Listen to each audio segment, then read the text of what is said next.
Assalamu alaikum. Karibuni Tanzania, karibuni Laza Herbal Clinic. Mkononi kwangu nimeshika Kola Suspension.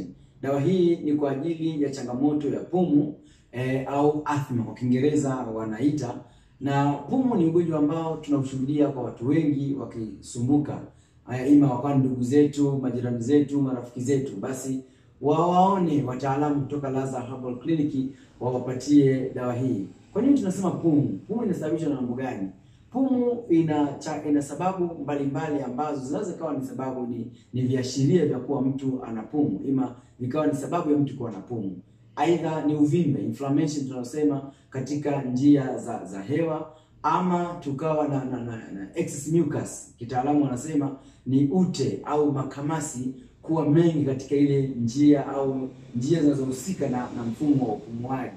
Kwa hivyo makamasi yale ima mucus zile zinapokuwa nyingi, basi hupelekea njia ya hewa kuwa ndogo na hewa kushindwa kupita vizuri. Lakini sababu nyingine ambayo inaweza ikasababisha pumu ikawa ni kubana.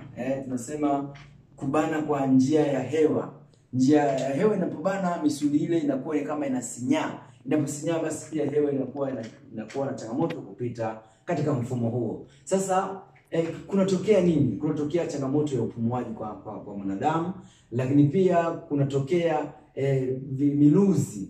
Kama miluzi fulani mtu anapokuwa anapumua, basi sauti zinamfuatia. Lakini mtu wengine wanatokea kubanwa na kifua, aidha kukohoa mara kwa mara. Kwa hivyo hii ndio pumu ambayo tunaona watu wengi wanahangaika nayo. Mwingine akisikia marashi makali anapata tabu, mwingine akisikia harufu fulani inampa tabu. Basi hizo zote zinakuwa ni viashiria vya mtu mwenye pumu. Kwa hivyo tuwaone Laza Herbal Clinic wakupatie Kola Suspension ambayo itakwenda kumaliza tatizo unalo la pumu. Karibu Kasulu mji Kigoma, Tanzania, ujipatie dozi yako na popote inakufikia ulipo. Nambari za simu zinapatikana kwenye chupa yetu hii na ndani ya video hii. Karibu sana.